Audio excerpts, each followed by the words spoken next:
pessoal, hoje nós vamos falar sobre união estável. É o nosso primeiro vídeo da série de Direito de Família e Sucessões. E vamos falar do conceito de união estável. A principal situação é aquela que há uma diferença entre concubinato e união estável. E muitos colegas ainda confundem concubinato com união estável, não só colegas, mas alguns juízes, alguns promotores, alguns ministros até do STJ confundiram já concubinato com união estável. Na verdade, não é mais para confundir, porque desde o Código Civil de 2002 há uma diferença expressa entre concubinato e união estável. A diferença de união estável e concubinato. Artigo 1727 do Código Civil diz o que é concubinato. Concubinato é uma relação não eventual entre homem e mulher, sempre entre homem e mulher, tá? O legislador não alterou nada disso ainda. Então, uma relação não eventual entre homem e mulher, impedidos de casar. Vírgula, salvo separados de fato e judicialmente. Salvo separados de fato e judicialmente. Então, a relação entre os impedidos, menos os separados de fato e judicialmente. Por quê? O artigo 1723, que fala da união estável, inclui o separado judicialmente e o de fato. Ou seja, os dois não constituem concubinato, mesmo estando impedidos. Constituem união estável, que está no artigo 1723 do Código Civil. Então, olha só, o concubinato se dá entre que pessoas? Entre os casados, aqueles que estão casados, e os parentes que não podem casar. É claro que entre os parentes que não podem casar é uma exceção, né? Uma mãe tem uma relação amorosa com seu filho, um pai tem uma relação amorosa com sua filha, irmãos têm relação amorosa. Existe? Até existe, mas é uma exceção, né? Não é a regra, porque tem poucas pessoas que ocorrem essas situações. Mas existe, infelizmente, né? Sempre eu falo, sempre tem um maluco que fica trancafiado com a sua filha durante 30 anos no porão e tem filho com a própria filha. Então, infelizmente, existe essa situação, pode acontecer, tá? Isto é concubinato e não é união estável, não pode formar união estável. Mas, lógico, o legislador não teve como regra isso. A regra foram para os casados. Ou seja, ele é casado, tem uma relação amorosa fora do casamento, extraconjugal, relação adulterina. Isso não é uma relação de concubinato. Ela é casada, tem uma relação amorosa fora do casamento, extraconjugal, relação adulterina. Isso é uma relação de concubinato. Por isso que eu costumo dizer, para gravar, ficar fácil para vocês. Amante é sinônimo de concubinato. União estável, artigo 1723 do Código Civil. Artigo 1723 diz assim, ó, é uma relação duradoura entre homem e mulher. Relação duradoura entre homem e mulher. Também é entre homem e mulher, hein?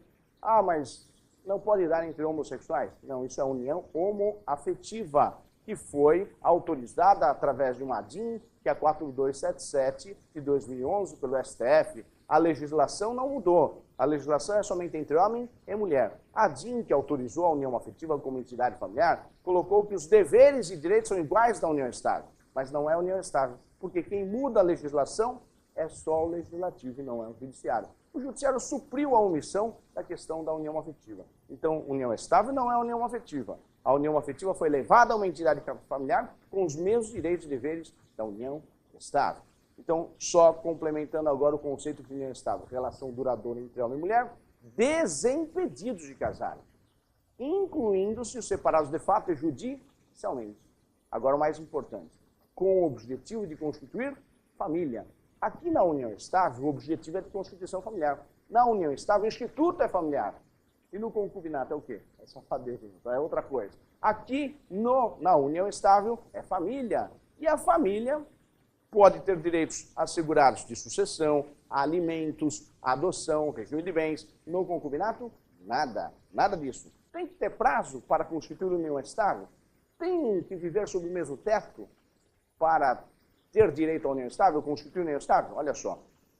Desde 88, a Constituição Federal de 88 surgiu a união estável. Artigo 226, parágrafo 3º da Constituição Federal. E aí veio a Lei 8.971/94. Então, nós tivemos aí um período de 6 anos que a jurisprudência dizia o seguinte, que deverá, para constituir união estável, deverá ter um requisito. 5 anos vivendo sob o mesmo teto. Teria que provar 5 anos vivendo sob o mesmo teto. Então, de 88 a 94 foi assim.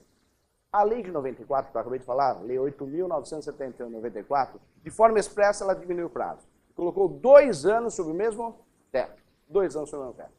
Bom, isso durou até a Lei 9.278/96. Lei 9.278/96 Outra legislação que acabou, vamos dizer assim, derrogando, não abrogando, mas derrogando, né, foi em parte a revogação da Lei 8.971/94, dizendo o seguinte: duradouro. Duradouro. E veio o Código Civil de 2002, artigo 1723, falou duradouro. Ou seja, se é duradouro, não tem mais prazo. O duradouro não tem mais prazo. Como provo, então, se é duradouro? Aí eu coloco o seguinte, sempre eu falo, uma dica importantíssima que muitos colegas acabam se confundindo e não conseguem comprovar lá na ação para reconhecimento de união estável. O duradouro está ligado ao objetivo de constituir família. E como que eu comprovo isso se ela é de fato? Que a união estável normalmente é de fato. Né? Como que eu comprovo isso? Eu comprovo pela fama e pelo tractato. Fama, a sociedade reconhece que eles vivem como se casados fossem. Tractato, se tratam como marido e mulher. Por isso que eu costumo dizer, fica falando muito no Facebook, fica falando que é meu maridão, minha mulher, estamos em família. E às vezes não é só namoro e começa às vezes a constituir união estável. Tá? Por quê? Essa situação de fama e de tratamento é que começa a comprovação de união estável e que é o duradouro. E mais uma pergunta que todo mundo pergunta é o seguinte: precisa morar sob meu teto? O duradouro não. Não precisa nem morar sob meu teto. A jurisprudência já está pacificada que não precisa nem morar sob meu teto. Portanto, um simples namoro pode virar uma união estável. Pode virar. Por isso que depende da fama e do tractato.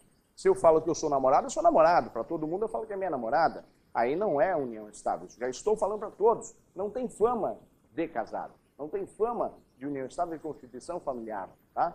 Então, isso é o mais importante. Agora, lógico, se você fez um contrato escrito, está simples, está fácil, e aí já está comprovada a união estável. Bom, terminamos esse primeiro vídeo. Seguimos depois com o segundo em outro tema do direito de família. Obrigado.